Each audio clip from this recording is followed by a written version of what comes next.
heating up.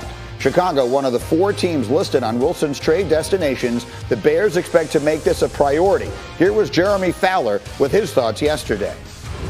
The expectation league-wide is that Chicago is going to try to take a big swing here to get Russell. Now, Seattle has given no clear indication that they're going to trade him. Russell Wilson himself still does not expect to be traded, but Chicago's going to at least try to make that change and put together a package. That's what most people around the league do expect. So, and again, I've mentioned this on the air many times. My friends in Chicago are ordering jerseys. Like, they're acting like this has already been done. Graziano, are we living in a world where Russell Wilson is going to get traded? We're living in a world where it's not impossible. I still think it's more likely that he stays in Seattle than that he goes, but it's definitely not 100%. There's definitely enough there in terms of a fraying of the relationship that it could get to a point where it's considered. And Chicago's aware that it's on Russell Wilson's list, as well as I just mentioned New Orleans. But the main problem at this point is Seattle really has nowhere to go at quarterback if they move Russell Wilson. They only have 4 picks in this year's draft, and the first one is pick number 56. You know, they traded their first-round pick to the Jets in the Jamal Adams trade. They got free agent running backs on the brain. So Seattle needs a fallback option at quarterback, and it would have to be a good one. And this is a team that's, used to making the playoffs every year, contending every year, has the oldest head coach in the league. It's probably not about to engage in a multi-year rebuild. So if you can't answer the question for Seattle of who your quarterback's going to be, then they're probably not inclined to trade you Russell Wilson. Nick, why the face? I mean, my mind is just blown. Like, if you would have told me that Seattle would even be considering that Russell Wilson is possibly leaving and that the only reason why he's not going is because they don't have a proper backup plan, that is crazy to me. I can't imagine what Russell must be doing or saying in that building to be one of the top 2, 3, 4 quarterbacks in NFL, and them to be considering or talking about or saying all we need is a backup plan. Like, this is mind-blowing to me, and no one could have convinced me that this was a possibility at any point in the last several months until we had Schefter come on here and say that there are some people in the organization that might want to move on from it. It's just crazy to me, Greeny, that's all. It is. I mean, it's stunning, and yet it seems to be out there, and it's going to be hard to make a deal, but Dan Orlovsky has been in the lab, and he's figured it out. Go ahead, Dan. You tell us how they're going to make this deal. Get the shallow and narrow-minded people out here. Okay, first of all, stop thinking it's just Chicago and Seattle involved. It takes 3 to tango, okay? If I'm the Bears, I'm calling the New York Jets and going, all right, the Jets, we're going to give you Khalil Mack. We'll give you our second-round pick. Maybe we'll give you Kyle Fuller or Allen Robinson, so you get a lot better really quickly. Jets. Then you're going to send Seattle 3 first-round picks, not the number 2 pick this year, but the latter first-round pick, then your 2 ones next year, and Sam Darnold.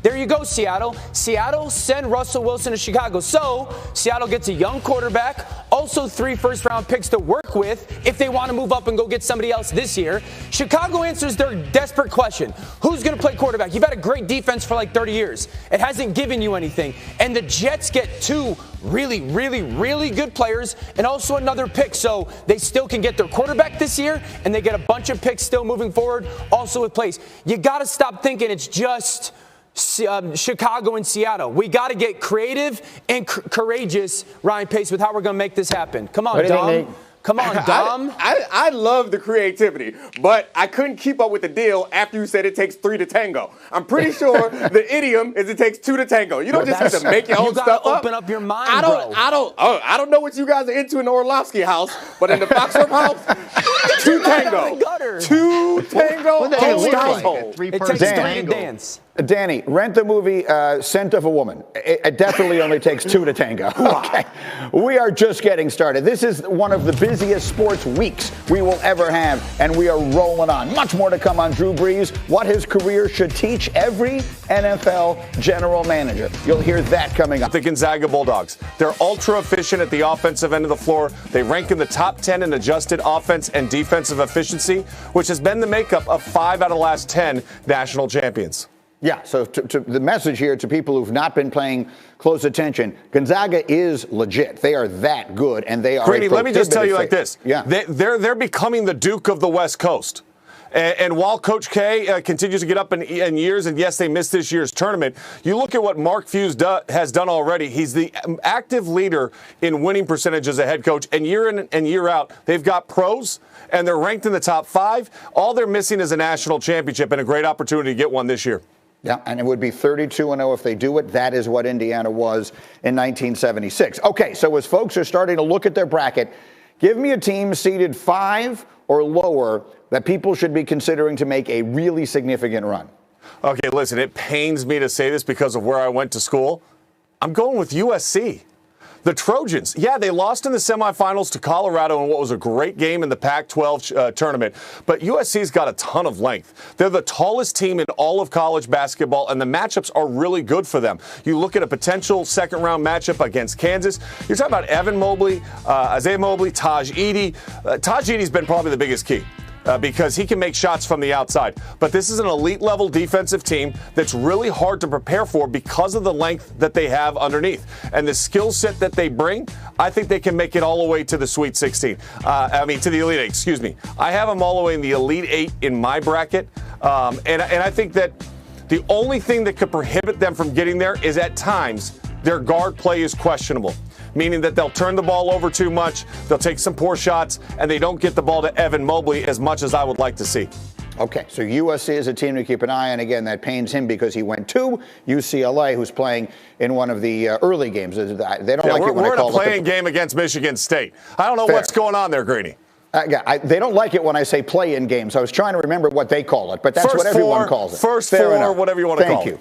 Okay, so that's the first 4. Let's talk about the final 4. Who will be the last 4 standing at the end in Indianapolis? Sean Farnham. Well, I looked at my brackets last night, and I have Gonzaga taking on Texas. Texas coming off of winning the Big 12 tournament championship. You look at Michigan without Isaiah Livers. That's a big problem for Juwan Howard as they get deeper and deeper in the NCAA tournament. And then I have a rematch of the Big 10 championship game on the other side. I just think when you look at Gonzaga and you look at Ohio State, you look at Illinois, you look at Texas, the last 3 teams were battle-tested throughout the course of conference play. And I think that's going to bode well for them in the NCAA tournament. For Gonzaga, they were so tested in the early portion of the season. They've been so dominant, so focused all season year. They're on a mission. It's a special group to be around. I've actually called 2 of their games in person, which in this COVID year, that's a rarity. But this team really enjoys playing the game. They space the floor brilliantly. These are 4 elite teams that can dance all the way to the Final Four.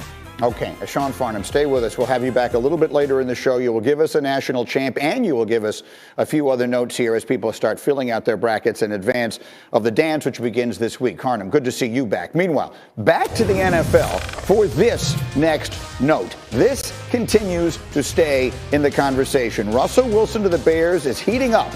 Chicago, one of the 4 teams listed on Wilson's trade destinations. The Bears expect to make this a priority. Here was Jeremy Fowler.